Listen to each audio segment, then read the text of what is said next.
In general, Well, actually, no.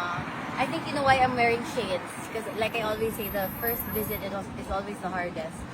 I usually wait at the corridor mismo. So, I waited for him there. Nung narinig ko kaagad yung ng pinto, ay tumakbo ako. He was okay, but at first I noticed that he had drier lips and skin than usual.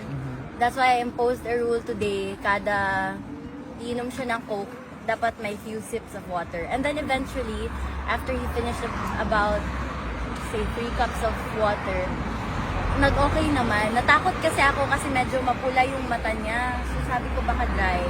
He just needs hydration. So, ayun. how long has it been? My last visit was around January. I don't remember the exact days. Basta around that time. But was your father very excited to see you and welcome you? Yes, of course. Actually, may kasalanan ako ulit na late ako. Well, to be fair, I just arrived this morning, which makes it very hectic for me. May jet lag pa ako.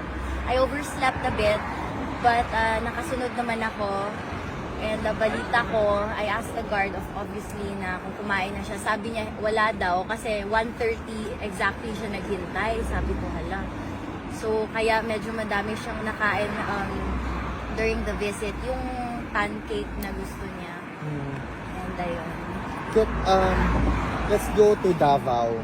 It's going to celebrate the Araw ng Davao. Araw ng Davao, 89th, I believe. You're not going to be there during the celebration. I will be there. For the most trusted source of news and information, visit our website at www.bomboradio.com. Follow us on Bombo Radio mobile app, Facebook, YouTube, TikTok, and X, formerly Twitter. Like, share, and stay connected. Anytime, anywhere.